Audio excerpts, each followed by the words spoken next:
Frequency constant, बाकी सगळं change होतं. ठीक आहे. उसके बाद बद्री, इन case of refraction angle of deviation is Badri angle of deviation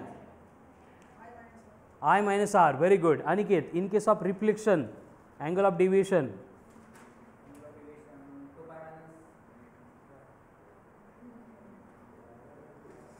sit down. उसके बाद हमने देखा था रिफ्रैक्टिव इंडेक्स. क्या होता है रिफ्रैक्टिव इंडेक्स? मतलब light bending ability of the medium is called as refractive index. उसको दो टाइप में देखा था हमने, एक होती है रिलेटिव, दूसरी होती है एब्सोल्यूट. क्या नहीं देखा था? So write down next reading. Absolute refractive index, absolute refractive index, absolute refractive index. क्या होता है absolute refractive index? मतलब refractive index of the medium, refractive index of the medium, refractive index of the medium with respect to refractive index of the medium with respect to air or vacuum, air or vacuum is called as absolute refractive index. इसका मतलब क्या होगा कि basically जब भी हम दो medium को कनेक्ट करेंगे तो एक मीडियम हमेशा से कौन चाहिए? एयर चाहिए, नहीं तो वैक्यूम चाहिए. ठीक है. इनके साथ में किसी भी मीडियम की जो भी रिफ्रैक्टिव इंडेक्स होगी वो क्या बनेगी? Absolute refractive index. अब देखो रिफ्रैक्टिव इंडेक्स को हम लिखते हैं एज μ21 और उसका फॉर्मूला होता है μ2 अपॉन μ1. इसका मतलब हर बार अगर फर्स्ट मीडियम एयर और वैक्यूम है तो दूसरा मीडियम कौन रहेगा? ये ऑप्टिकली डेंसर मीडियम रहेगा. एंड कोई भी ऑप्टिकली डेंसर मीडियम अगर है तो उसके लिए रिफ्रैक्टिव इंडेक्स ऑलवेज क्या होती है? ग्रेटर देन 1 होती है. ठीक है. 1 किसके लिए? फॉर एयर और वैक्यूम. इसका मतलब ये जो एब्सोल्यूट रिफ्रैक्टिव इंडेक्स आएगी ये भी ऑलवेज एक नंबर है, ग्रेटर देन 1 अपॉन 1 आएगा. इसका मतलब एब्सोल्यूट रिफ्रैक्टिव इंडेक्स जो है वो क्या होती है? ऑलवेज ग्रेटर देन 1 होती है. क्या होती है? ऑलवेज ग्रेटर देन 1 होती है. समझ में आ रहा है? बस इतना ही है. Next, relative refractive index. Relative refractive index मतलब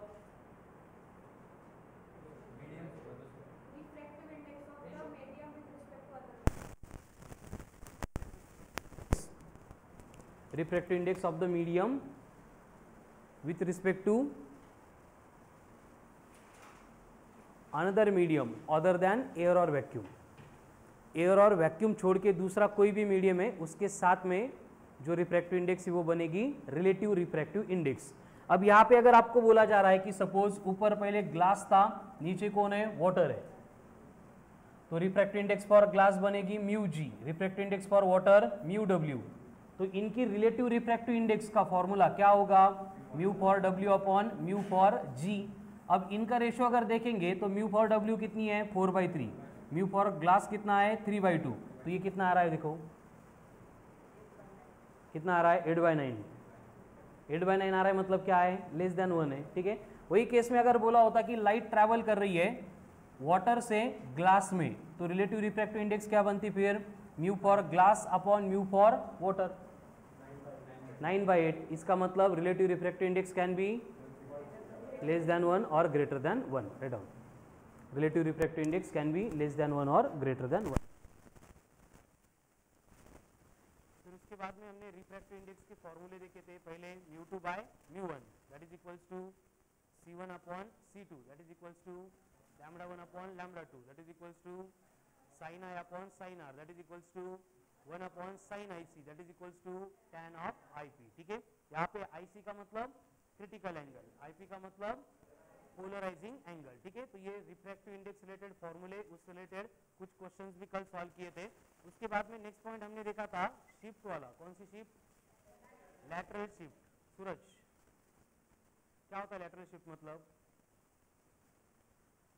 लैटरल शिफ्ट समझेगा? Perpendicular distance between undeviated ray and refracted ray. कहाँ पे? एट द एमर्जेंस, जहाँ पे वो एमर्ज हो रहा है वहां पे. Sit down. संस्कृति formula song. Lateral displacement. Stand up.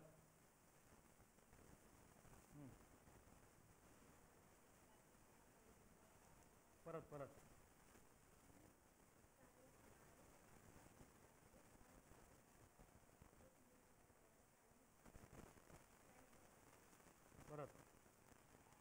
Part वाला d is equals to T into sine of I minus R upon cos of R, कब सिर्फ आई आर गिवन है तो।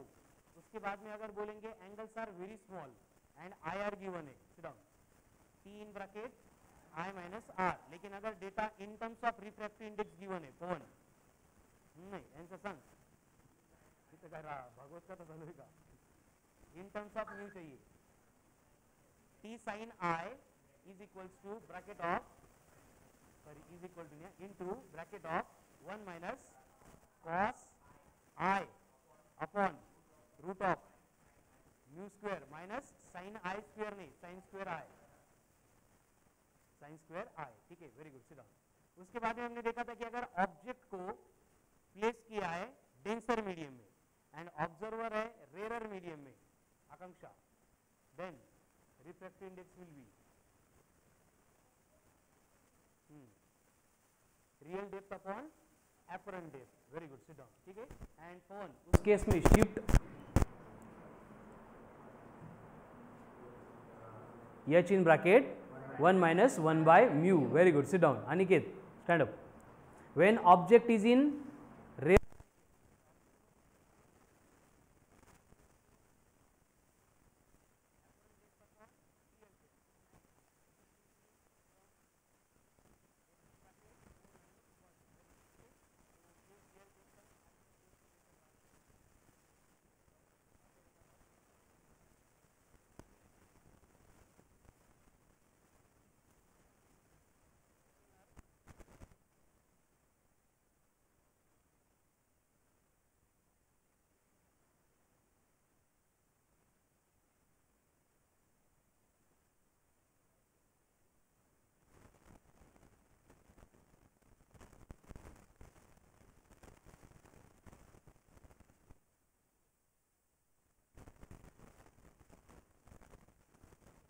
different width,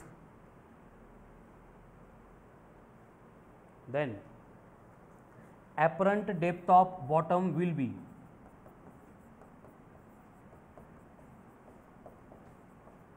तो बॉटम कितने डेप्थ पे अपेयर होगा, उसके लिए क्या करना है, d1 by mu one plus d2 by mu two plus d3 by mu three.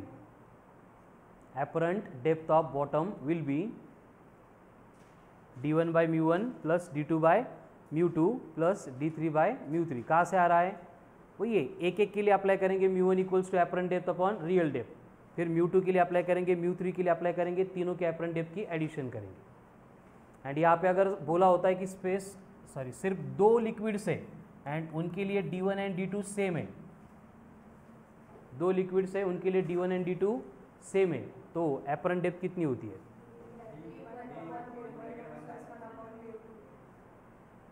D in bracket 1 upon mu one plus 1 upon mu two, म्हणजेच mu one plus mu two upon mu one mu two into D is equals to क्या रहेगा, apparent depth. Next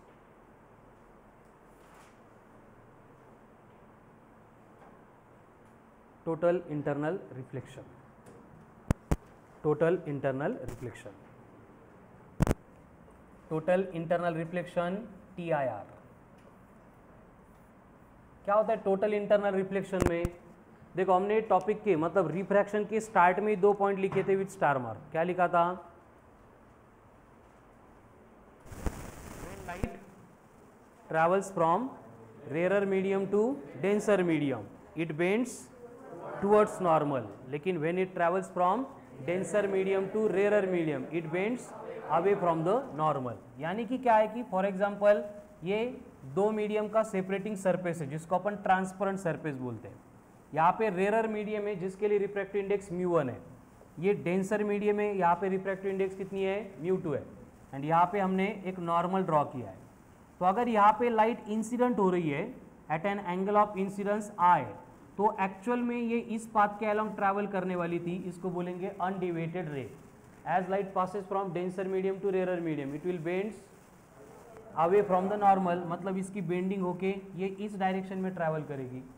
अगर same light है, हमने क्या किया बस next case में एंगल ऑफ इंसिडेंस थोड़ा सा बढ़ा दिया, ठीक है, ये I1 था अब ये I2 कर दिया, तो फिर से क्या होगा, लाइट बेंड होगा. कहाँ पे बेंड होगा, away from the normal. Pawan away from the normal, असं वाकडं होऊन नाही. ठीक आहे, अवे. अगर एंगल ऑफ इंसिडेंस और थोड़ा बढ़ा दिया फॉर क्रिटिकल, तो यहाँ पे जो लाइट रहे वो बेंड होके डायरेक्टली उसका ग्रेजिंग रिफ्रैक्शन मतलब अलोंग द सरफेस ट्रैवल करेगा, मतलब जिसके लिए एंगल ऑफ रिफ्रैक्शन कितना बनेगा, 90 डिग्री बनेगा. एंड इसके बियॉन्ड अगर हमने इंसिडेंट एंगल जो है वो अगर इंक्रीज कर दिया, मतलब आई ग्रेटर देन आई सी कर दिया, तो लाइट तो अभी जा ही नहीं सकता दूसरे मीडियम में, तो लाइट को फिर से उसी मीडियम में वापस आना पड़ेगा, मतलब लाइट जो है यहाँ पे ट्रैवल करेगा. तो इस फेनोमेनन को बोला जाता है टोटल इंटरनल रिफ्लेक्शन. क्या होगा फिर total internal reflection,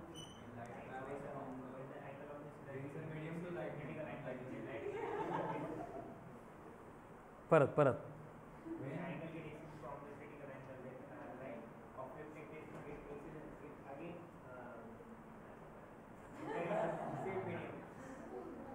very good, correct है Suraj. Light medium, rarer medium, write down total internal reflection when light travels from denser medium to rarer medium, when light travels from denser medium to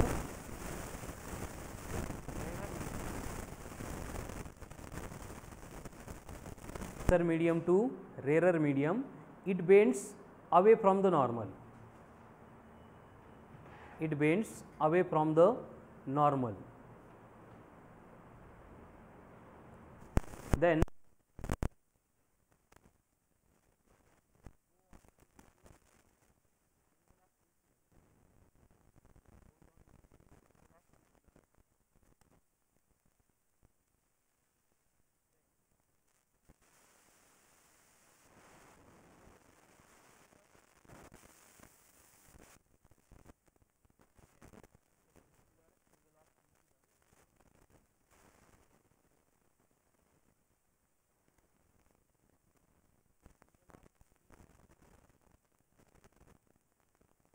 एक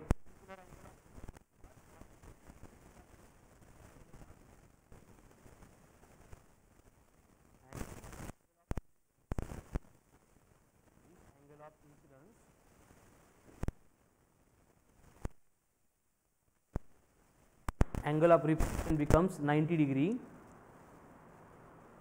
at which angle of incidence becomes 90 degree is called as critical angle.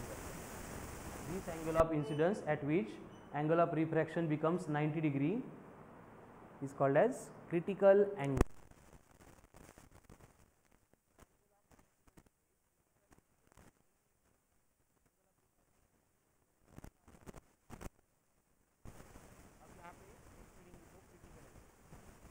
TIR लिखिए reading, हाँ next point लिखो critical angle. अब देखो यहाँ पे critical angle है, उसके लिए हमें एक्सप्रेशन फाइंड करना है. तो अगर यहाँ पे स्नेल्स लॉ अप्लाई करेंगे, क्या होता है स्नेल्स लॉ, यहाँ पे μ1 इंटू साइन ऑफ आई, लेकिन अभी यहाँ पे देखो μ1 मतलब कौन लिया है हमने, μ2 लिया है जो डेंसर मीडियम है. ठीक है, तो इसको अगर μ2 लिखेंगे तो इंटू साइन आई सी आएगा, इक्वल्स टू क्या होगा फिर μ1 into sine of R. But यहाँ पे μ1 अगर हमने एयर लिया तो वो कितना बनेगा 1 एंड आर इक्वल्स टू कितना है 90 डिग्री. इसका मतलब μ2 यानी refractive index of the medium into sine of I C equals to 1 आ रहा है, यानी कि यहाँ पे म्यू इज इक्वल्स टू मिल जाएगा expression 1 upon sine of I C. या फिर अगर हमें आई सी कैलकुलेट करना है तो आई सी इक्वल्स टू क्या बनेगा sine inverse of 1 upon mu, where mu is the refractive index of the given denser medium.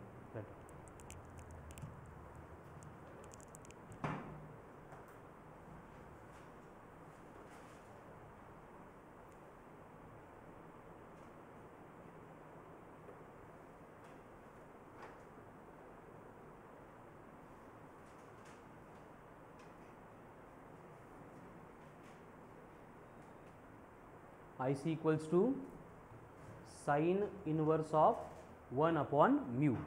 या फिर mu equals to 1 upon sine I C.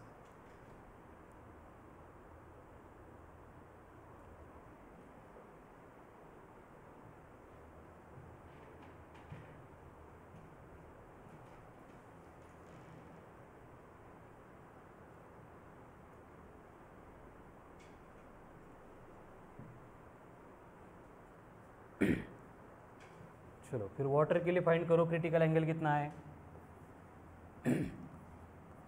I C for water,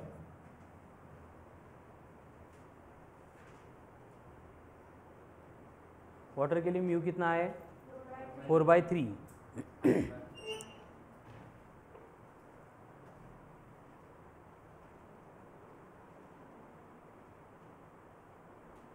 sign inverse of 3/4, 3/4 मतलब 0.75। अब 0.75 मतलब angle की range क्या होगी, sign 60 कितना है,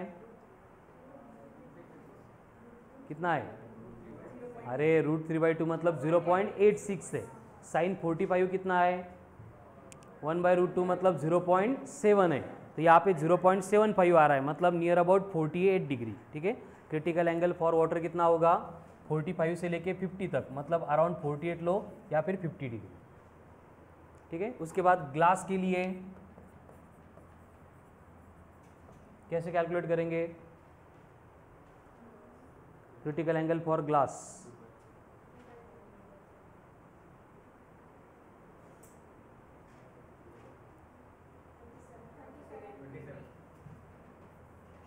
अराउंड 42 डिग्री।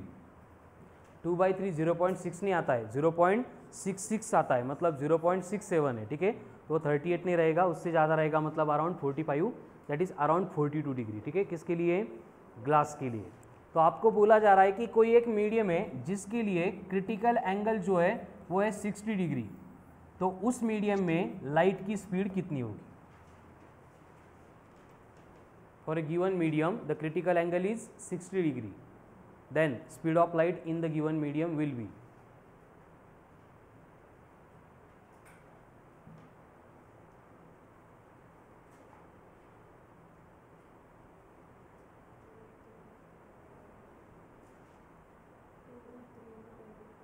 सॉल्व करना इतने के तुलते मल्टीप्लिकेशन,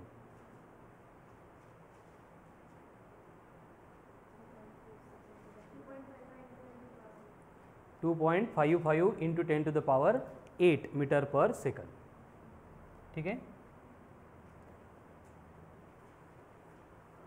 अब इसके ऊपर से हमें TIR देखना है, टोटल इंटरनल रिफ्लेक्शन। क्या होगा टोटल इंटरनल रिफ्लेक्शन, मतलब write in double united comma when light travelling from denser medium to rare medium, when light travelling from denser medium to rarer medium, incident at an angle of incidence, incident at an angle of incidence which is greater than critical angle, angle of incidence कैसा चाहिए, greater than critical angle, then the whole light get reflected back into same medium, whole light get reflected back into same medium, whole light will get reflected back into same medium. This phenomenon is known as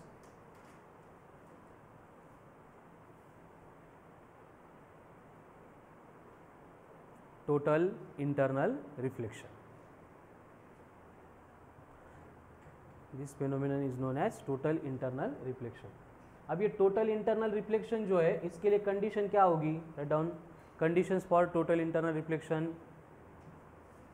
पहले तो light को compulsory travel करना पड़ेगा from denser to rare, write down.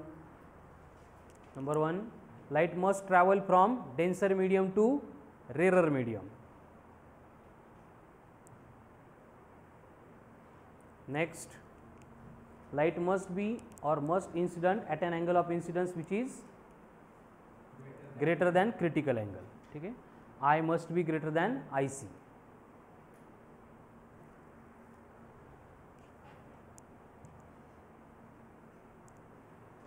I must be greater than IC.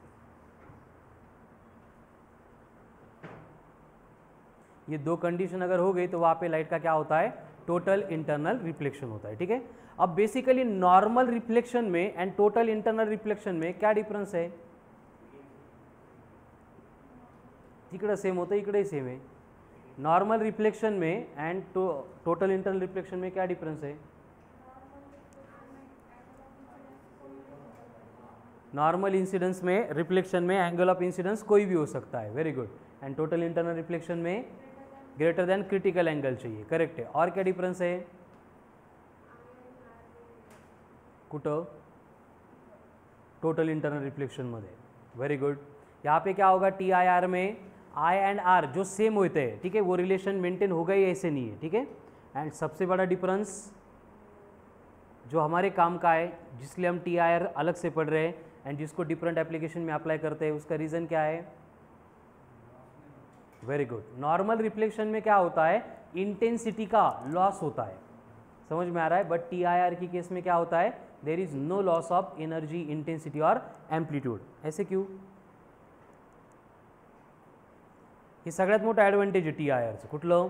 In case of total internal reflection there is no loss of intensity of light, intensity का कुछ भी loss नहीं होगा।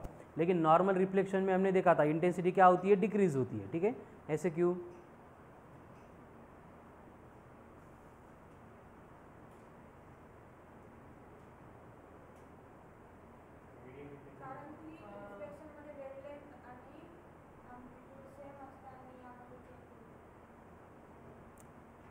Minute विचार करतो, जे बोलले ते नंतर सांग मला। हां Prathamesh,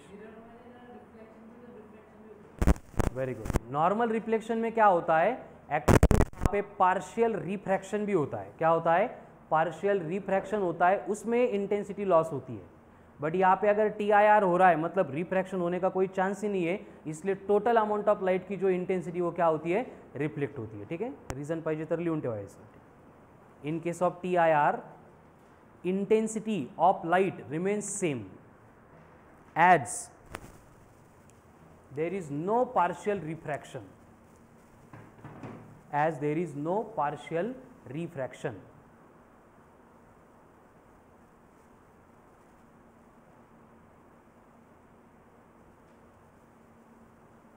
as there is no partial refraction। But normal reflection में क्या होता है, वहाँ पे पार्शियल रिफ्रैक्शन होता ही है, उसकी वजह से क्या होता है, इंटेंसिटी लॉस होती है, ठीक है। आगे अभी applications of T I are, कहाँ पे होता है टी आई आर? नहीं, ऑप्टिकल फाइबर तो है ही है, ठीक है। उसके साथ में नेचर में कहाँ पे होता है T I are, total internal reflection? Water में, व्हेरी गुड। वॉटर ड्रॉपलेटनी रेनबो बनतात, मग त्यात टोटल इंटरनल रिफ्लेक्शन होतं, सोबत डिस्पर्शन होतं, सोबत रिफ्रॅक्शन पण होतं, व्हेरी गुड, ठीक आहे। अजून मिराज, मिरेज मिराज नहीं, ठीक है। मिरेज फॉर्मेशन क्या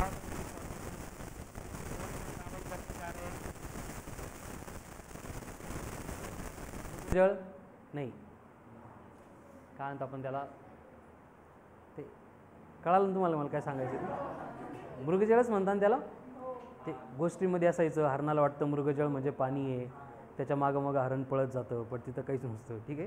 तो वो मतलब क्या होता है, मिरेज फॉर्मेशन, ठीक है। एंड उसके साइंटिफिक एप्लीकेशन जो है कहाँ पे होते हैं, ऑप्टिकल फाइबर में। क्या होता है ऑप्टिकल फाइबर में? क्या होता है ऑप्टिकल फाइबर में? सबसे पहले ऑप्टिकल फाइबर की कोर होती है, क्या होता है, कोर। फिर कोर के सराउंडिंग में आती है क्लैडिंग, क्या होता है, क्लैडिंग। एंड उसके बाद में उसके ऊपर आती है बफर कोटिंग, ठीक है। अब कोर मतलब क्या, जिसमें से एक्चुअल में लाइट पास होने वाला है। क्लैडिंग मतलब कोर के जैसा ही मटेरियल होता है, बस उसकी refractive index as compare to core कम होती है। इसका मतलब यहाँ पे जब हम लाइट को इंसिडेंट करेंगे तो ये लाइट के लिए बनेगा डेंसर मीडियम, एंड ये जो कोर है ये क्या बनेगी, रेरर मीडियम। दोनों भी क्या होते हैं, ग्लास के बने हुए थे, दोनों भी क्या होते हैं, ट्रांसपेरेंट होते हैं, ठीक है। इसलिए यहाँ पे इंसिडेंट होने वाली लाइट अगर ग्रेटर देन क्रिटिकल एंगल से इंसिडेंट हो गई तो यहाँ पे लाइट का क्या होगा, टोटल इंटरनल रिफ्लेक्शन होगा, एंड ये जो लाइट है इसी तरह से ट्रैवल करती हुई जाएगी। तो इससे क्या होगा, टोटल इंटरनल रिफ्लेक्शन है, मतलब there is no loss of energy, and ये लाइट यहाँ से एमर्ज होगी। एंड ये जो बाहर का आता है बफर कोटिंग का, वो बस उसको क्या बोलेंगे हम, भाई तुटल्या फुटल्यापासून वाचवण्यासाठी कोटिंग है बस उसकी, ठीक है। क्या प्रोवाइड करता है, जैसे इंसुलेशन होता है इंसुलेटर्स वायर के सराउंडिंग में, वैसे वो क्या प्रोवाइड करता है, बस मैकेनिकल स्ट्रेंथ प्रोवाइड करता है। समझ में आ रहा है ना। तो ये होता है ऑप्टिकल फाइबर। अभी ये जो रेंज होती है इसकी कोर की, इसका डायमीटर होता है in the range of around 100 micrometre. कितना, अराउंड 100 माइक्रोमीटर, मतलब जो ह्यूमन हेयर होता है उसके साइज का ऑप्टिकल फाइबर होता है। समझ में आ रहा है ना। तो ये जो कनेक्शन है यहाँ पे वाईफाई के, ये भी लेके ये जो येलो कलर की वायर दिख रही है इसमें क्या है, ऑप्टिकल फायबर आहे। समझ में आ रहा है ना। तर ते असं कट केल्यानंतर दिसत पण नाही, एवढं तीन असतं। एंड उसमें से क्या होता है, ये लाइट रे ऐसे पास होता है। लाइट रे पास होने से हमारा क्या फ़ायदा, इंटरनेट भेटतं। व्हेरी गुड, है कि नहीं। अजून इसके डिफरेंट केसेस में डिफरेंट एप्लीकेशन, जैसे मेडिकल फील्ड में तोंडामध्ये कॅमेरा, एंडोस्कोपी असेल, एंजियोग्राफी असेल, है ना। तो ये जो वेरियस टेस्ट होती है जिसमें हमें बॉडी के इंटरनल पार्ट, बॉडी की सेल, टिश्यू, इनको ऑब्जर्व करना है, तो उसमें क्या करते हैं हम, ऑप्टिकल फाइबर होता है, उसको बॉडी में इंसर्ट करते हैं। उसके फ्रंट में फिर क्या होता है, कैमरा होता है, एंड फिर वो कैमरे का सिग्नल हमें मिलता है। ठीक है, मतलब अभी लगभग सारी सर्जरी में हम क्या यूज़ करते हैं, ऑप्टिकल फाइबर ही यूज़ करते, कैमरा यूज़ करते मैंने बोलते कैमरा ऑप्टिकल फाइबर यूज़ करते। जैसे फॉर एग्जांपल कोई छोटा ट्यूमर है, सेल को मतलब डिटेक्ट हो गया और वहाँ पे ऑपरेट करना है, तो पहले कैसे पूरा बॉडी का पार्ट कट करके सिस्टम बाहर निकाल के फिर करना पड़ता था, बरोबर है, होता था ना। 10-15 साल पहले ऑपरेशन अगर करना है तो 15-20 दिन बिफोर एडमिट होना पड़ता था, फिर ऑपरेशन चलता था 2 दिन, फिर स्ट्रेचेस 40, 60, 80 ऐकलं असेल ना कधी। फिर उसके बाद ऑपरेशन के बाद में भी महीना भर बिल चालू, ठीक है। एंड उसके बाद में फिर डिस्चार्ज होता था। अभी क्या होता है, मॉर्निंग में जाते हैं, ऑपरेशन होता है, इवनिंग में वापस आते हैं। समझ में आ रहा है कैसे होता है ये, with the help of optical fibre. ठीक है, माझ्यापेक्षा तुम्हाला चांगलं माहिती आता। ठीक है, तो ये हो गया optical fibre. Write down, optical fibre काय हे आपल्याकडं सिग्नल ट्रान्समिशन के लिए, हे इंटरनेट, हां काय म्हणायचं, विकत नाही भेटत काय काय विचारलं काय तू, मेडिकल फील्ड सोडून बाकी एप्लीकेशन कुठे आहेत का। ये मेडिकल फील्ड में सबसे ज़्यादा एप्लीकेशन है। उसके बाद में जितना भी वायरलेस विथ वायर कम्युनिकेशन था, उसमें अगर हम केबल यूज़ करेंगे तो केबल में क्या होता है, एक्चुअल इलेक्ट्रिक करंट फ्लो करना पड़ता है। यहाँ पे हम क्या करते हैं, इलेक्ट्रिकल सिग्नल को लाइट में कन्वर्ट करते हैं। मग मी तेच सांगतोय ना, मी काही वेगळं सांगतोय का। ठीक है, यहाँ पे लाइट इंसिडेंट हो गया, फिर ये लाइट के स्पीड से क्या होता है, विदाउट एनी लॉसेस ये इन्फॉर्मेशन जो भी इलेक्ट्रिकल सिग्नल के फॉर्म में कन्वर्ट की थी वो ट्रांसमिट होती है। अजून नहीं विचारना, ठीक है। तो ऐसे वेरियस एप्लीकेशंस होते हैं रिलेटेड टू ऑप्टिकल फाइबर। ठीक है, स्टार मार्क करके लिखो, इन case of optical fibre, in case of optical fibre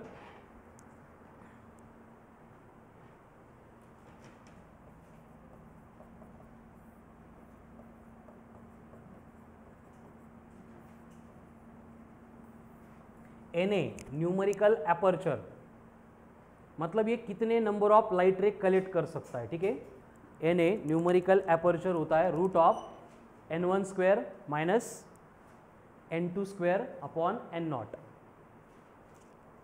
N1 का मतलब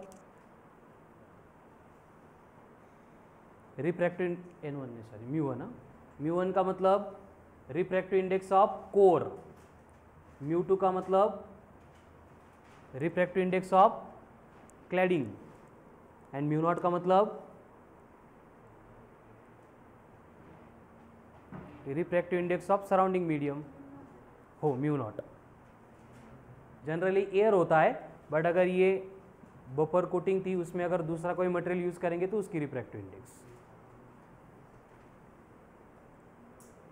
ये μ1 स्क्वायर माइनस μ2 स्क्वायर अपॉन μ0। μ1 मतलब कोर की रिफ्रैक्टिव इंडेक्स, μ2 मतलब क्लैडिंग की रिफ्रैक्टिव इंडेक्स, μ0 मतलब ये जो बफर कोटिंग थी उसकी रिफ्रैक्टिव इंडेक्स, सराउंडिंग की रिफ्रैक्टिव इंडेक्स। ठीक है, मतलब नहीं दिया है तो म्यू नॉट को हम 1 लेंगे, लेकिन अगर दिया है बफर कोटिंग की तो जो दिए वो कंसिडर करनी पड़ेगी, ठीक है। तो ऑप्टिकल फाइबर रिलेटेड बस यही एक इंपॉर्टेंट पॉइंट है, न्यूमेरिकल एपर्चर, ठीक है। सो TIR के वैसे तो नेचुरल बहुत एप्लीकेशन है, बस इंपॉर्टेंट एप्लीकेशन इसमें था ऑप्टिकल फाइबर। इसके बाद में next point, dispersion of light. Dispersion of light क्या होता है? डिस्पर्शन ऑफ लाइट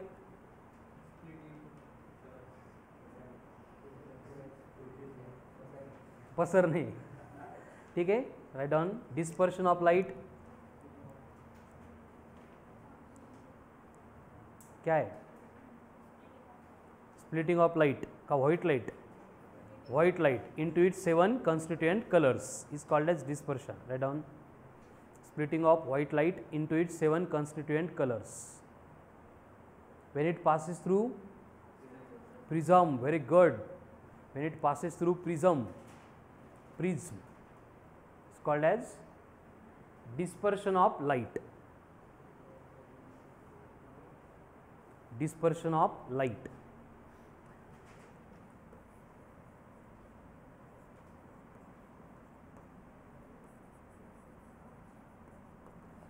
क्यों होता है ये डिस्पर्शन ऑफ लाइट?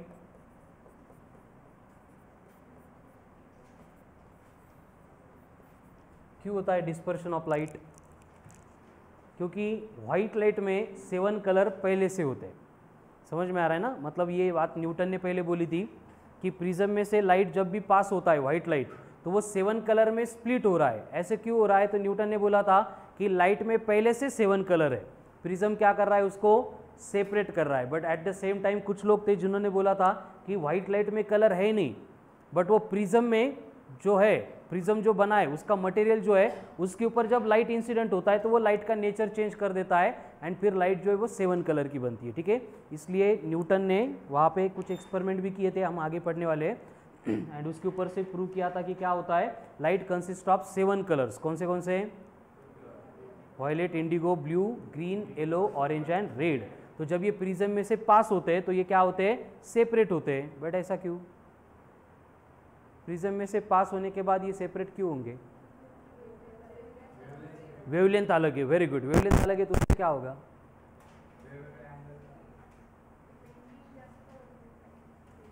बेंडिंग जास्त होते कोणाची? व्हाइट लाइटची। मग जिसकी वेवलेंथ कम है उसकी बेंडिंग जास्त होते है ना? मग बरोबर है, सांगा ना, कंप्लीट आंसर सांगा, करेक्ट है। क्या होता है? प्रिज्म में से व्हाइट लाइट पास होने के बाद पवन 7 कलर में क्यों स्प्लिट होती है? बेंड होती है।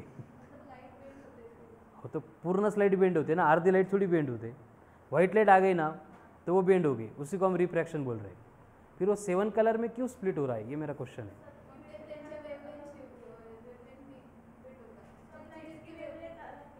वेवलेंथच्या अकॉर्डिंग ते बेंड होतात। बर, व्हेरी गुड। अजून सूरज? तो वही एक कॉचीज रिलेशन एक्सप्लेन करता है कि जो refractive index for given colour होगी, refractive index for given colour होगी वो डिपेंड करती है वेवलेंथ के ऊपर। अब रिफ्रैक्टिव इंडेक्स मतलब क्या? Light bending ability. ये अगर वेवलेंथ के ऊपर डिपेंड कर रही है इसका मतलब डिफरेंट कलर की लाइट बेंड होने की जो एबिलिटी है वो भी क्या है? डिफरेंट है, ठीक है। एंड इसकी वजह से क्या होता है कि जब ये प्रिज्म में से लाइट पास होती है, जैसे ये प्रिज्म है, यहाँ पे लाइट इंसिडेंट हो गया, एक ही एंगल पे इंसिडेंट होगा, लेकिन जब लाइट का रिफ्रैक्शन होगा मतलब लाइट की बेंडिंग होगी, तो ये लाइट के बेंड होने के बाद ये जो कलर्स है वो डिफरेंट डायरेक्शन में इस तरह से स्प्लिट होंगे, सेपरेट होंगे, ठीक है। यहाँ पे क्या हो गया? लाइट का रिफ्रैक्शन हो गया, वेवलेंथ डिफरेंट है इसलिए डिफरेंट डायरेक्शन में। अगेन दूसरे सरफेस के ऊपर आने के बाद यहाँ पे भी इनका क्या होता है? रिफ्रैक्शन होता है, मतलब फिर से बेंडिंग हो रही है और इस तरह से क्या होता है? ये व्हाइट लाइट सेपरेट होती है इनटू 7 कलर्स। मतलब डिस्पर्शन के लिए रिस्पॉन्सिबल कौन है? रिफ्रैक्शन। समझ में आ रहा है ना? रिफ्रैक्शन की वजह से क्या हो रहा है? लाइट सेपरेट हो रहे हैं। क्यों सेपरेट हो रहे हैं? क्योंकि हर एक लाइट की वेवलेंथ डिफरेंट है, एंड वेवलेंथ डिफरेंट है मतलब हर एक लाइट की रिफ्रैक्टिव इंडेक्स भी क्या होगी, डिफरेंट होगी। मतलब यहाँ पे लाइट को सेपरेट करने के लिए रिस्पॉन्सिबल कौन सा फिनोमिनन है, रिफ्रैक्शन। चला प्रिज्म का रिक्वायर्ड है, नॉर्मल रिफ्रैक्शन में क्यों नहीं होता इसे, इसी की ग्लास में से हमने लाइट को पास किया। रिफ्रॅक्ट इंडेक्स जास्त आहे प्रिझम, कोण म्हणतो तुला, तो कसा लोकांना सुरू बनवला आपण, ग्लास का ही ना वो, ग्लास की स्लैब ली प्रिज्म छोड़ के, तो वहाँ पे 7 कलर में स्प्लिट क्यों नहीं हो रहा है। Very good. यहाँ पे क्या हो रहा है, लाइट की बेंडिंग 2 बार हो रही है, मतलब रिफ्रैक्शन फर्स्ट एज पे भी हो रहा है एंड सेकंड एज पे भी हो रहा है, इसलिए लाइट की जो बेंडिंग है वो क्या होती है, मैक्सिमम होती है। अब इसमें इनवर्सली प्रोपोर्शनल रिलेशन है, इसलिए क्या होगा, जिसकी वेवलेंथ ज्यादा है हाईएस्ट पे उसकी बेंडिंग कम होगी, जिसकी वेवलेंथ लीस्ट पे उसकी बेंडिंग, इसका मतलब यहाँ पे जो हाईएस्ट बेंडिंग वाला कलर है ये कौन होगा, एंड यहाँ पे कौन होगा, एंड ये सीक्वेंस रहेगी जो कलर स्प्लिट हो रहे थ्रू द प्रिज्म। ठीक है, क्या लिखा था, डिस्पर्शन ऑफ लाइट, क्या लिखा, डिस्पर्शन ऑफ लाइट मतलब into its 7 constituent colors। ठीक है, next point, according to Cauchy's relation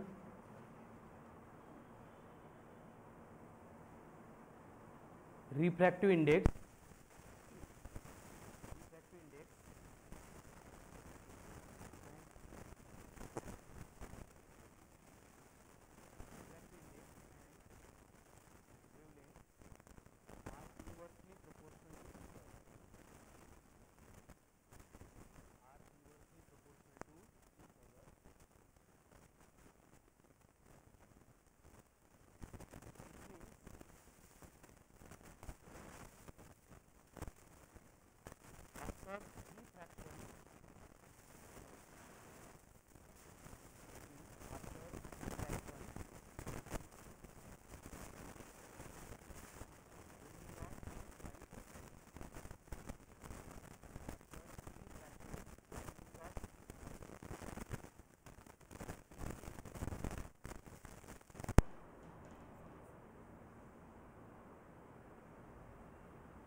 next point, when same light incident on prism, when same light incident on prism,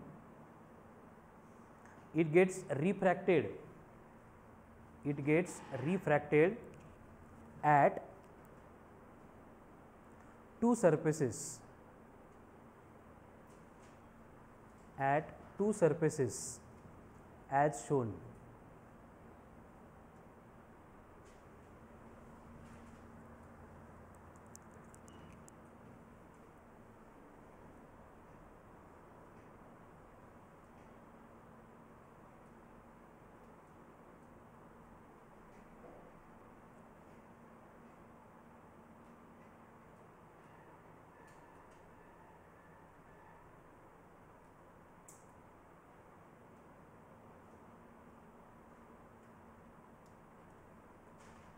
And due to this double refraction,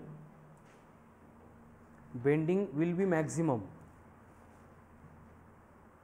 bending will be maximum, so we can see 7 colors। समझ में आ रहा है, एकदम simple phenomenon है, simple mechanism है।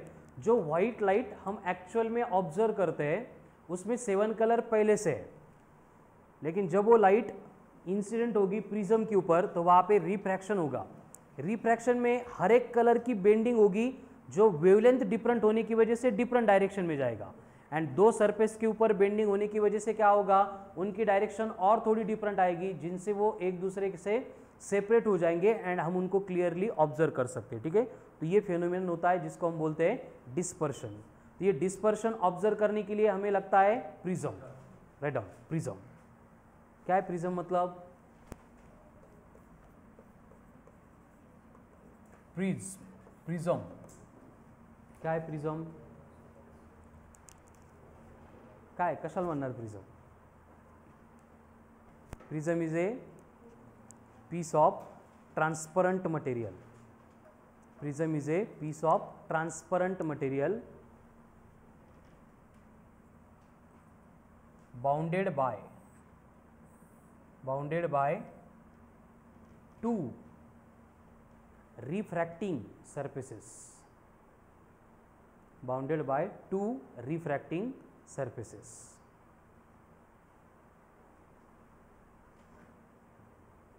ठीक है, जैसे कि ये फर्स्ट रिफ्रैक्टिंग सरफेस हो गया, ये सेकंड रिफ्रैक्टिंग सरफेस हो गया, तो ऐसे दो रिफ्रैक्टिंग सरफेसेस का जो भी ट्रांसपेरेंट मटेरियल होगा उसको हम क्या बोलेंगे, प्रिज्म बोलेंगे। ठीक है, अब इसको बोला जाता है बेस। ये दोनों क्या हो गई,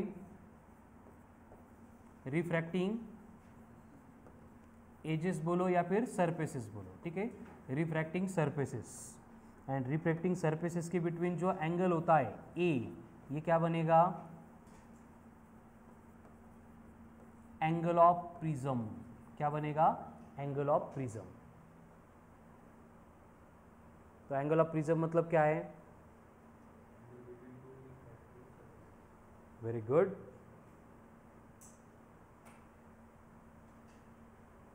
अब देखो प्रिज्म में जो अभी डिस्पर्शन हम डिस्कस कर रहे थे वो कैसे होता है, उसको समझने के लिए अभी हर बार हमें 7 कलर की रिक्वायरमेंट नहीं होगी। ठीक है, जैसे कि फॉर एग्जांपल ये एक प्रिज्म हमने यहाँ पे कंसिडर किया है। अब ये प्रिज्म के ऊपर एक कोई भी लाइट इंसिडेंट होगी, जैसे यहाँ पे व्हाइट लाइट इंसिडेंट हो गई। ठीक है, ये आ गया इसका नॉर्मल, तो नॉर्मल के साथ में इंसिडेंट लाइट ने जो भी एंगल बनाया वो बनेगा एंगल ऑफ इंसिडेंस। यहाँ पे लाइट का रिफ्रैक्शन होगा, अगर रिफ्रैक्शन नहीं होता, प्रिज्म नहीं होता, तो लाइट रे इस पाथ पे ट्रैवल करता, तो ये बनेगा अनडिविएटेड रे। ये एंगल कौन है, ए, एंगल ऑफ प्रिज्म है। ड्यू टू रिफ्रैक्शन ये लाइट रे अपनी थोड़ी डायरेक्शन चेंज करके इस तरह से यहाँ पे आके इंसिडेंट होगा, फिर से नॉर्मल ने रिफ्रैक्टेड रे के साथ में जो एंगल बनाया वो बनेगा एंगल ऑफ रिफ्रैक्शन। ठीक है, अगेन हम यहाँ पे एक नॉर्मल ड्रॉ करेंगे, ये दोनों नॉर्मल यहाँ पे इंटरसेक्ट करेंगे, तो ये भी एंगल कौन सा रहेगा, सेम ही रहेगा, R1 जितना। हम उसको थोड़ी देर के लिए R2 बोलते हैं, तो R2 मतलब क्या हो गया अभी, angle of incidence at second surface. ठीक है, एंड इस सरफेस के ऊपर आने के बाद फिर से ग्लास में से लाइट एयर में जाने वाला है, तो लाइट का क्या होगा, अगेन रिफ्रैक्शन होगा, यहाँ पे जो एंगल बनेगा दैट विल बिकम E, मतलब एंगल ऑफ इमर्जेंस। ठीक है, एंड इस रिफ्रैक्टेड रे को अगर हम बैकवर्ड प्रोड्यूस करेंगे यहाँ पे, तो ये एंगल बनेगा दैट विल बी डेल्टा। तो ये डेल्टा क्या होगा, एंगल ऑफ डेविएशन। ठीक है, चलो डायग्राम ड्रॉ करो, 1 बाय 1 इनकी मीनिंग लिखो।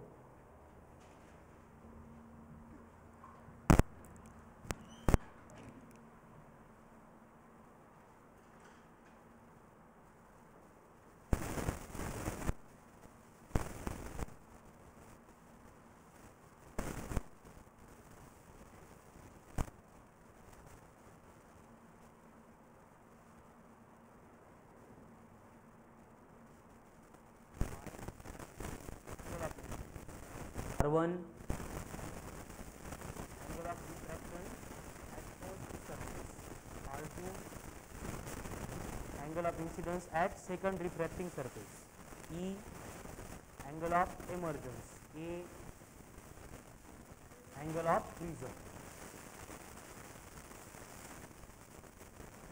अब यहाँ पे जो ट्रायंगल दिख रहा है इसको नोमेनक्लेचर बना देंगे, जैसे कि ये A, B, ये C, ये D, यहाँ पे E।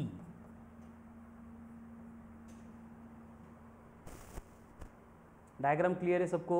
बस प्रिज्म में से होने वाला रिफ्रैक्शन हमने रिप्रेजेंट किया है, जो वेरियस एंगल्स थे वो एंगल बना दिए, और जो ट्रायंगल साइक्लिक क्वाड्रिलेटरल आने वाले उनको यहाँ पे एक नोमेनक्लेचर हमने बना दिया है। अब यहाँ पे इन ट्रायंगल, कौन सा ट्रायंगल, ई बी डी, कहाँ पे ई बी डी, ये ई, ये बी, ये डी, ये ऊपर वाला ट्रायंगल है। इस ट्रायंगल में से मुझे चाहिए डेल्टा। डेल्टा मतलब इसको फाइंड करने के लिए हम अप्लाई करेंगे एक्सटीरियर एंगल्स थ्योरम। क्या होता है एक्सटीरियर एंगल्स थ्योरम? काल परवा यूज केला होता अपन, थांबा पवन, हाँ वेरी गुड। तो बोलो क्या आएगा फिर, delta equals to R1 plus R2, very good. क्या आएगा पवन तुझ्यासाठी? आता सांग काय येईल?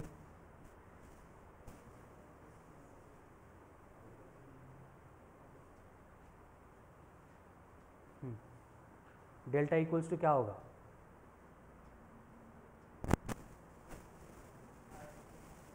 सांग प्रियंका। 90 minus R1। संगम हां काय?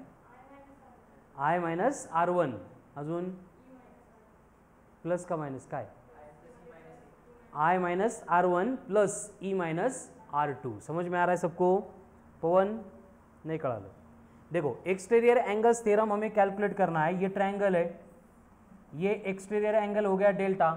ये क्या होता है? ये एंगल एंड ये एंगल, दोनों एंगल की सम होती है। बट यहाँ पे ये एंगल हमें गिवन ही नहीं है, तो ये I, तो ये भी I होता है। तो ये रिमेनिंग एंगल यहाँ का कितना बचेगा? I माइनस R1 प्लस यहाँ पे भी क्या होगा? Same E minus R2। पवन समझ लगा? तो यहाँ पे अगर सिंप्लीफाई करेंगे तो डेल्टा इक्वल्स टू कितना आ रहा है यहाँ पे? I प्लस E एक ब्रैकेट में माइनस R1 प्लस R2। क्या किया? बस I एंड E पॉजिटिव थे, एक ब्रैकेट में लिया, माइनस माइनस दूसरे ब्रैकेट में लेके माइनस कंबाइन कर लिया। ठीक है, तो डेल्टा इक्वल्स टू क्या हो गया? I plus E minus R1 plus R2। Clear है?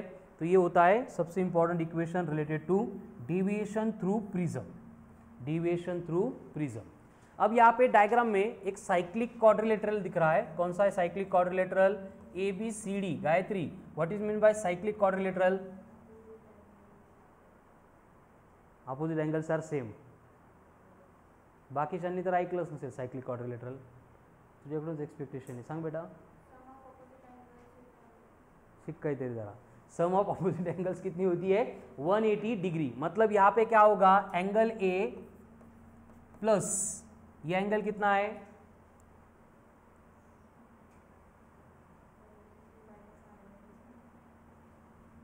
एंगल C है ना, इक्वल्स टू 180 डिग्री। क्या होता है साइक्लिक क्वाड्रिलेटरल में? अपोजिट एंगल की सम कितनी होती है? 180 डिग्री। तो A का एंगल एंड C का एंगल, इनकी सम कितनी बनेगी? 180 डिग्री। अब उसी तरह से यहाँ पे जो दो एंगल बचे, ये एंगल एंड ये एंगल, इनकी भी सम कितनी होगी? 180। यहाँ पे कौन एंगल? B, यहाँ पे कौन है? D, इनकी सम भी कितनी है? 180 डिग्री। ठीक है, अब यहाँ पे C की वैल्यू फाइंड करने के लिए हम ये ट्रायंगल लेंगे। कौन सा ट्रायंगल? BCD, ये वाला ट्रायंगल BCD। अब ये BCD में क्या होगा? R1 plus R2 plus angle C equals to 180 होगा। तो ये C की वैल्यू क्या बनेगी फिर? 180 माइनस R1 प्लस R2। ये C अगर हम यहाँ पे पुट करेंगे तो यहाँ पे A इक्वल्स टू कितना मिल रहा है? R1 plus R2। कितना हो गया? A equals to R1 plus R2। A का मतलब R1 R2, angle of refraction at two edges. ठीक है, and at the same time क्या होता है, हर बार प्रिज्म में से जो लाइट रे यहाँ से हमने पास किया था उसका अगर हम पाथ रिवर्स कर देंगे, मतलब सेम लाइट रे अगर यहाँ पे E इतने एंगल से इंसिडेंट करेंगे तो भी वो इसी पाथ से ट्रैवल करता है। मतलब in case of prism I equals to क्या बनता है? E बनता है। I इक्वल्स टू क्या होता है? E होता है। ठीक है, तो आगे क्या होगा देखो, जो इक्वेशन मिला था हमें डेल्टा इक्वल्स टू क्या था बोलो? I plus E minus R1 plus R2। But हमने अभी लिखा है R1 प्लस R2 को as A and I plus E equal to क्या होगा? ट्वाइस ऑफ I, क्योंकि दोनों सेम है। यानी कि डेल्टा इक्वल्स टू क्या मिलेगा इक्वेशन? 2I minus A। मतलब कि A plus delta is equals to twice of I। Again IMP equation है एंड इसके ऊपर से मुझे I इक्वल्स टू मिलता है A प्लस डेल्टा अपॉन 2। बस यहाँ पे जो डेविएशन होता है वो हमें मिनिमम लेना पड़ता है। अब ये मिनिमम डेविएशन क्या भानगढ़ है? डेविएशन कळतं का? डेविएशन बेंडिंग कितनी होगी लाइट की, ठीक है। तो ये जो डेविएशन होता है लाइट रे का, वो एंगल ऑफ इंसिडेंस के साथ में वेरी करता है एंड एक पर्टिकुलर वैल्यू होती है आई, जहाँ पे ये डेविएशन कितना होता है, मिनिमम होता है, ठीक है। तो ये मिनिमम डेविएशन जिस एंगल पे हो रहा है वही एंगल हम स्टैंडर्ड केस में कंसीडर करते हैं, जिसके लिए ये आई एंड ई दोनों क्या थे, सेम थे। इसलिए जब आई इक्वल्स टू ई होगा तब डेविएशन मिनिमम होगा, इसलिए एंगल ऑफ इंसिडेंस कितना मिला हमें, ए प्लस डेल्टा एम अपॉन 2। अब अगर हम स्नेल्स लॉ अप्लाई करेंगे तो क्या होगा, mu equals to sine I upon sine R. तो प्रिज्म के लिए रिफ्रैक्टिव इंडेक्स बनेगी साइन ऑफ आई, मतलब कौन है, A plus delta M divided by 2 and R मतलब कौन है, ए बाई 2। कहाँ से, R1 plus R2 equals to ए है, तो जब I इक्वल्स टू ई होता है तब ये R1 and R2 both are equal होते हैं। तो R1 एंड R2 अगर इक्वल है तो क्या होगा, R plus R2 R equals to A, यानी R इक्वल्स टू क्या बनेगा, ए बाई 2। तो ये हो गया expression for refractive index of prism, ठीक है। लिहून घेतलंय का, ठीक है। पहले ध्यान से देख लो, समझ लो, फिर लिख लो, ठीक है। ये ट्रायंगल, साइक्लिक क्वाड्रिलेटरल भूल गए तो भी चलेगा, जिनको बस सर्कल किया है, स्क्वायर ब्रैकेट किया है, उनको याद रखो, वो इंपॉर्टेंट फॉर्मूला। गायत्री तू लक्ष्य ठेव बेटा, साइक्लिक क्वाड्रिलेटरल में क्या होता है, ओके, एंड पैरेललोग्राम में क्या होता है, काय अपोजिट एंगल सेम असतात,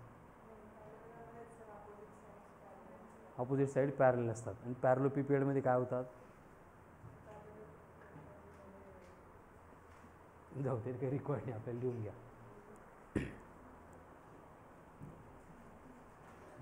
नाही, बंदच करून टाक, खरंच मला इकडे थंडी तसंच व्हायला लागलं। फोन बंद कर, धर, झालं झालं,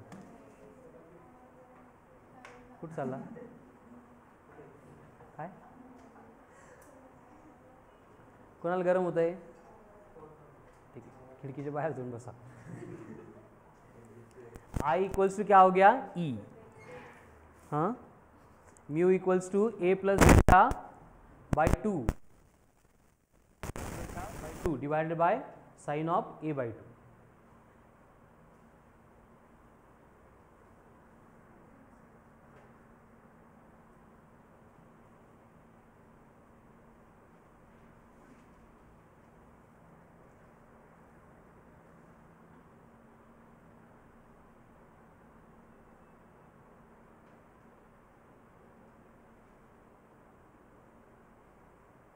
sign of A plus delta M upon 2 by sine of A by 2, ये बन गया mu, refractive index.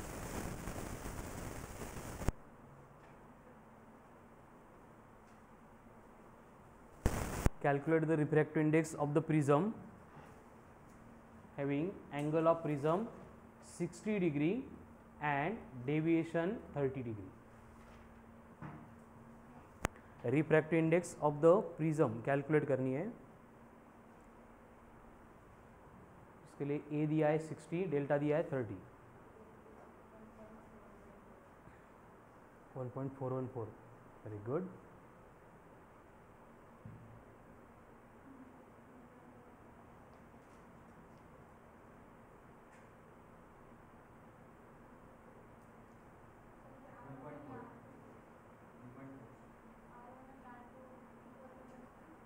Hey I equals to असल्यानंतर R1 equals to R2, almost प्रत्येक वेळीच इक्वल असतात, फक्त आपण प्रूव्ह करत असताना त्यांना सेपरेट घेतो, ठीक है। नंतर स्टैंडर्ड केस अप्लाई करून ते इक्वल होते। नेक्स्ट आपको बोला है कि एक प्रिज्म है जिसकी रिफ्रैक्टिव इंडेक्स है 3/2, जिसमें एंगल ऑफ प्रिज्म आपको दिया है अगेंस्ट 60 डिग्री, तो डेविएशन कितना होगा,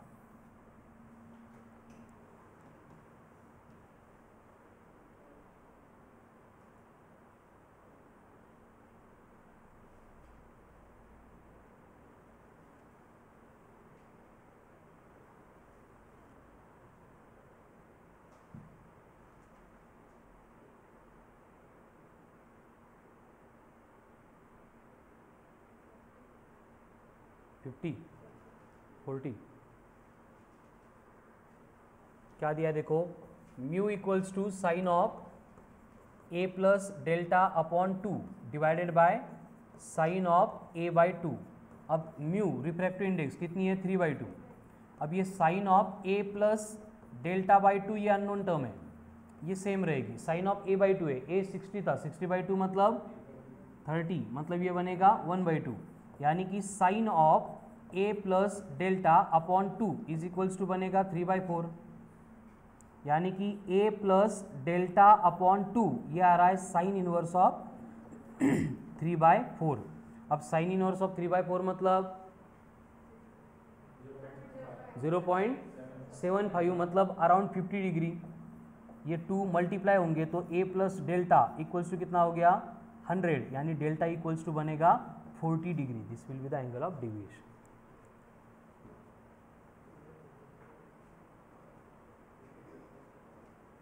तो एंगल ऑफ इंसिडेंस कितना होगा, सेम क्वेश्चन है। Then what will be the angle of incidence.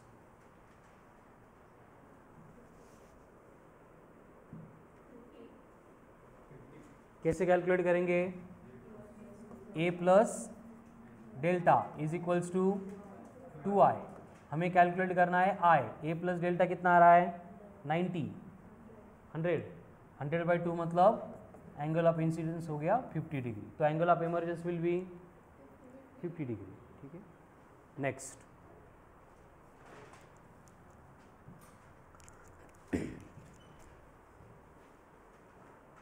Deviation, deviation through thin prism. Thin prism जिसका एंगल ऑफ प्रिज्म क्या होगा स्मॉल होगा। ठीक है, तो अगर ये प्रिज्म थिन है तो उस केस में हमें क्या करना पड़ता है कि जो साइन थीटा है उसको थीटा कंसीडर करना पड़ता है। यानी कि क्या बनेगा mu is equals to sine of A plus delta upon 2 divided by sine of A by 2 था। तो अगर साइन थीटा को हम थीटा एज्यूम करेंगे तो म्यू इक्वल्स टू क्या बनेगा A plus delta upon 2 divided by A by 2। तो अब सिंप्लीफाई करने के लिए क्या होगा mu into A upon 2 is equals to A plus delta upon 2। यहाँ से मुझे डेल्टा चाहिए,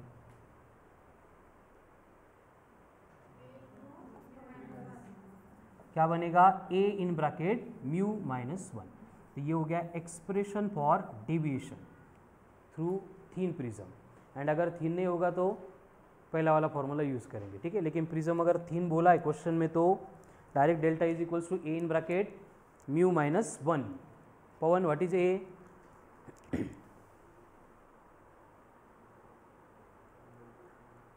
angle of prism, what is mu of prism, what is delta, deviation of prism.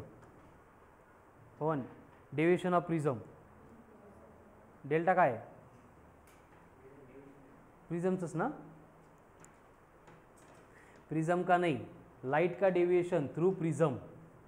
Next angular dispersion, angular dispersion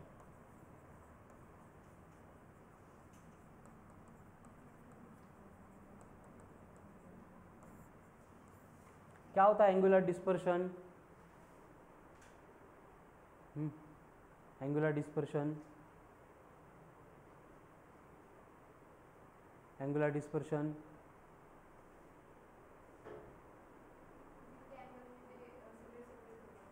जितके अँगलनी ते सगळे separate होतात, कोण ते सगळे म्हणजे सगळे लाईट। ठीक आहे, angular dispersion Suraj write down, angular separation, angular separation between two extreme colors of light।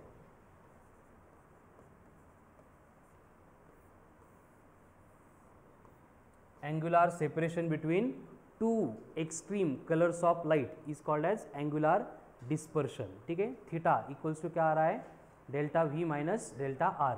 अभी delta V minus delta R क्यों लिया, क्योंकि डेविएशन मैक्सिमम किसका होता है वॉयलेट का, मिनिमम किसका होता है रेड का। ठीक है, तो delta V minus delta R simplify करके क्या आएगा बोलो,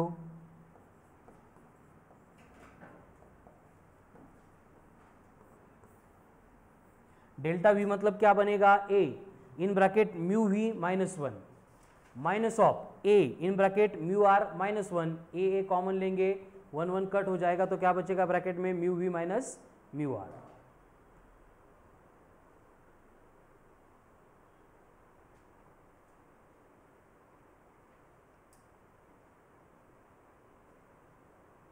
उसके बाद में deviation of mean colour, mean मतलब एवरेज, मिडल का, तो डेविएशन ऑफ मीन कलर जब भी हम फाइंड करेंगे तो किसका लेते हैं, येलो का, किसका लेते हैं, येलो का। तो क्या होता है delta Y equals to A in bracket mu Y minus one, deviation of mean colour क्या होता है, delta Y equals to A in bracket mu Y minus one. Vaishnavi, what is mu Y? Very good, refractive index for yellow. And next point लिखो, dispersive power, dispersive power क्या होती है, dispersive power of prism,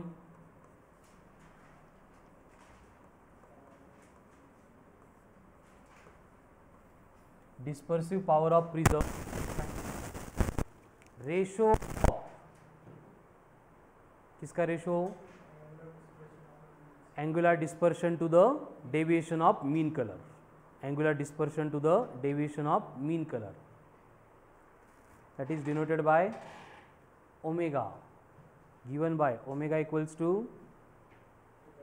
delta v minus delta r upon delta y, यानी कि simplified form क्या होगा इसका, mu v minus mu r upon mu y, ये हो गई डिस्पर्सिव पावर। ठीक है, तो सिंपल पॉइंट डिस्कस किया हमने आज, total internal reflection and prism का डिस्पर्शन। आपको जो तीनों वर्कशीट दी है उसमें प्रिज्म रिलेटेड क्वेश्चंस नहीं है, ठीक है ना, उसमें क्या है, टीआईआर एंड अदर रिफ्रैक्शन दिया है। कल 2 अटेम्प्ट हो गए थे टीआईआर छोड़ के, बाकी के आज एक वर्कशीट दी है, एंड कल के टीआईआर के जो थे वो पूरे अटेम्प्ट करो।